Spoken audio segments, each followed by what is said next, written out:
Eu tinha 15 anos quando comecei a sentir que a casa onde cresci já não era mais minha.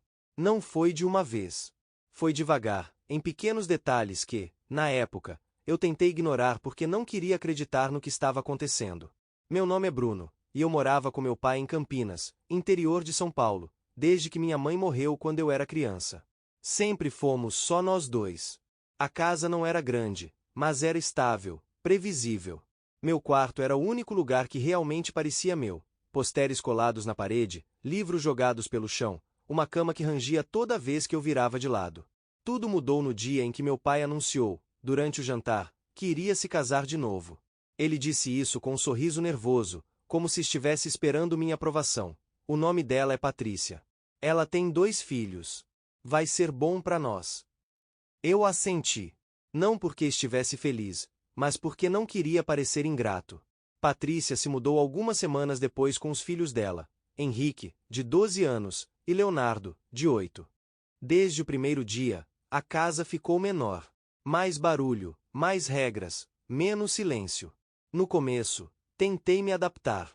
Patrícia dizia que queria harmonia, mas essa harmonia sempre parecia significar que eu precisava ceder. Bruno, você já é grande, entende melhor as coisas. Os meninos precisam de atenção, eles passaram por muita coisa. De repente, eu era sempre o que tinha que entender. Meu pai começou a mudar também. Ele repetia muito a palavra fase. É só uma fase de adaptação. Logo tudo se ajeita. Mas nada se ajeitava.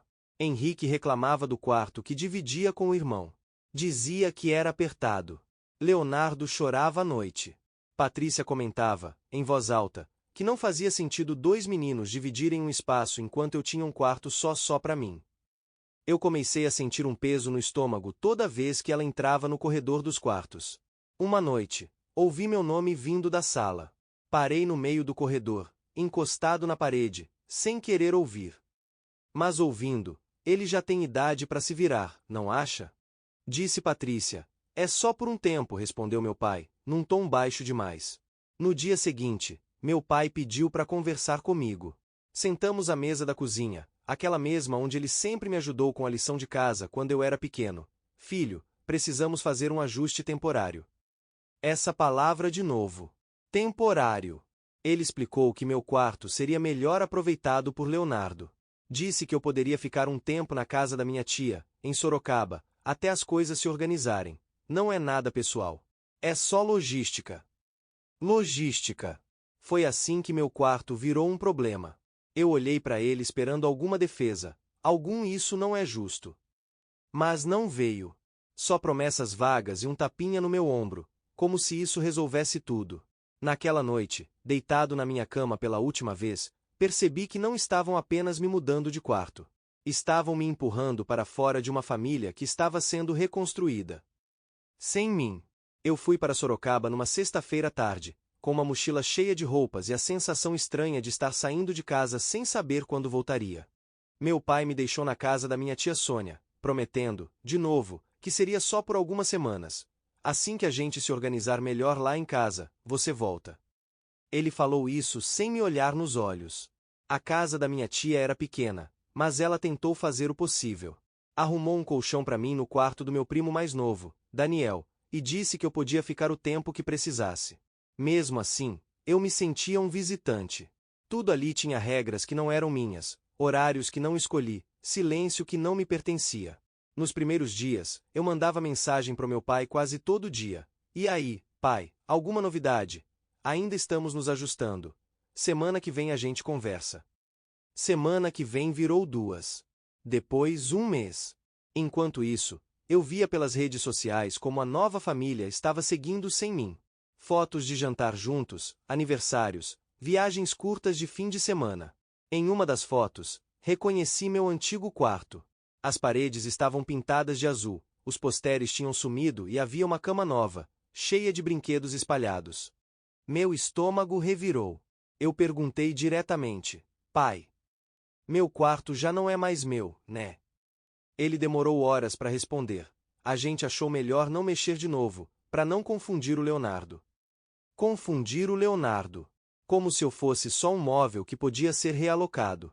Na escola, minha vida começou a desandar. Eu precisava acordar mais cedo, pegava 2 ônibus para chegar, e minhas notas caíram. A coordenadora chamou minha tia para conversar. Foi ali que caiu a ficha. Ninguém tinha um plano para mim. Não havia data, não havia volta. Patrícia raramente falava comigo. Quando falava, era sempre com aquele tom educado demais, distante demais. É melhor assim por enquanto. Você já é quase um adulto. Eu tinha 15 anos, mas parecia que todo mundo tinha decidido que eu já não precisava de um lugar fixo. Meses se passaram. Meu pai começou a ligar menos. Quando eu tocava no assunto de voltar, ele desconversava. Dizia que o clima ainda estava sensível em casa, que eu precisava ser paciente, que ele não queria brigas. Brigas com quem? Eu nunca brigava. Eu só existia. No meu aniversário de 16 anos, ele me ligou à noite. Não veio me ver, não perguntou se eu queria voltar. Só disse: "Parabéns, filho. Tenho orgulho de você." Desliguei com um nó na garganta. Naquele momento, entendi algo que doeu mais do que perder meu quarto. Meu pai estava escolhendo o conforto da nova esposa em vez de me proteger. E eu comecei a me perguntar se aquele afastamento não era exatamente o que eles queriam desde o início. Depois de quase um ano morando com a minha tia, eu já tinha parado de fazer perguntas. Não porque não me importava, mas porque cada resposta vaga do meu pai me machucava mais do que o silêncio. Eu fingia que estava tudo bem, mas por dentro me sentia descartável. Eu tinha 16 anos quando precisei voltar a Campinas para buscar alguns documentos da escola que ainda estavam guardados na antiga casa. Avisei meu pai com antecedência. Ele hesitou, mas acabou concordando. "Patrícia vai estar em casa. Seja educado." Aquela frase ficou ecoando na minha cabeça durante toda a viagem. Quando cheguei, a casa parecia outra. Não só diferente, irreconhecível. O sofá tinha sido trocado, as paredes pintadas, fotos novas ocupavam lugares onde antes havia lembranças minhas e do meu pai. Nenhuma foto minha. Nenhuma. Patrícia abriu a porta com um sorriso controlado. "Ah, você." Ela me deixou entrar como quem permite a visita de alguém que veio buscar algo esquecido. Passei pelo corredor, e meus pés pararam sozinhos em frente ao que um dia foi meu quarto. A porta estava aberta. Lá dentro não havia absolutamente nada que indicasse que eu já tinha morado ali. Era o quarto do Leonardo, completamente. Cama temática, brinquedos, prateleiras, uma televisão nova na parede. Até o armário tinha sido trocado. Eu senti um aperto no peito que quase me fez sentar no chão. "Você não precisava entrar aí", Patrícia disse atrás de mim. "Já não é mais seu espaço." Ela falou isso sem raiva, sem emoção, como se estivesse explicando uma regra óbvia. Meu pai não estava em casa ainda. Enquanto eu procurava os documentos numa caixa no escritório, ouvi Patrícia falando ao telefone na cozinha. Não era para eu ouvir. Mas ouvi. "Não, ele não vai voltar." Aquilo foi só para ele aceitar melhor. Imagina se eu ia criar os meus filhos com um adolescente problemático no meio. O pai dele também entende isso, só não sabe como dizer. Meu corpo inteiro gelou. Adolescente problemático. Eu nunca dei trabalho. Nunca me envolvi em confusão. Nunca faltei com respeito. Eu só lembrava uma vida anterior. Uma esposa que morreu. Um passado que ela queria apagar. Quando meu pai chegou, eu confrontei. Não gritei. Não chorei. Só perguntei: "Você alguma vez pensou mesmo em me trazer de volta?" Ele ficou em silêncio por tempo demais. "As coisas ficaram mais fáceis assim, Bruno." Foi isso. Essa foi a resposta. Não era sobre espaço. Nunca foi. Era sobre conveniência. Eu não encaixava na nova família que eles estavam construindo, então me colocaram numa prateleira chamada temporário até eu parar de atrapalhar. Naquela noite, voltei para Sorocaba com algo quebrado dentro de mim. Não era raiva. Era certeza de que eu tinha sido abandonado. De forma educada, silenciosa e planejada. Depois daquele dia em Campinas, eu parei de tentar. Não ligava mais, não mandava mensagem, não perguntava quando poderia voltar. Algo em mim entendeu que insistir só me faria parecer ainda mais descartável. Minha tia Sônia nunca falou mal do meu pai, mas também nunca defendeu. Ela apenas dizia: "Você precisa pensar no seu futuro agora." E foi o que eu fiz. Trabalhei meio período, terminei o ensino médio em Sorocaba e comecei a juntar dinheiro. Aos 18 anos, saí da casa dela e fui dividir um apartamento simples com 2 colegas perto do centro. Não era confortável, mas era meu. Pela primeira vez desde os 15, eu tinha um espaço onde ninguém podia me tirar. Meu pai apareceu esporadicamente ao longo dos anos. Mensagens em datas importantes, ligações rápidas. Sempre com aquele tom de quem quer manter a consciência limpa sem encarar o que fez. Você sabe que eu sempre te amei. Essa frase me dava mais raiva do que qualquer grito. Patrícia nunca mais falou comigo. Nem quando eu me formei, nem quando comecei a trabalhar. Era como se eu tivesse sido oficialmente apagado da narrativa da família. Pelas redes sociais, eu via viagens, comemorações, jantares. Eles pareciam felizes, estáveis, completos. Sem mim.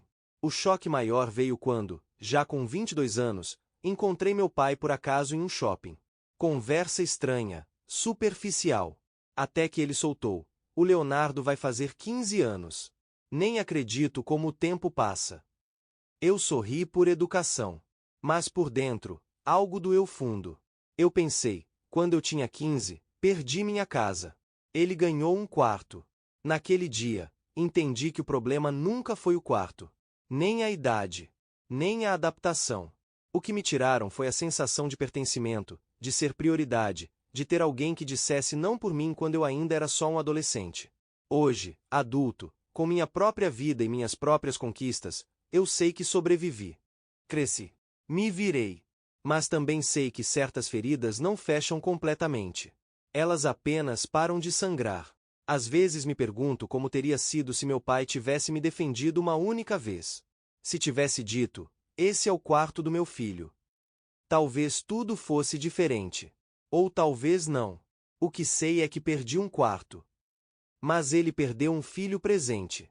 Na opinião de vocês, é possível reconstruir uma relação depois de um abandono silencioso como esse, ou algumas escolhas quebram algo que nunca mais volta a ser inteiro?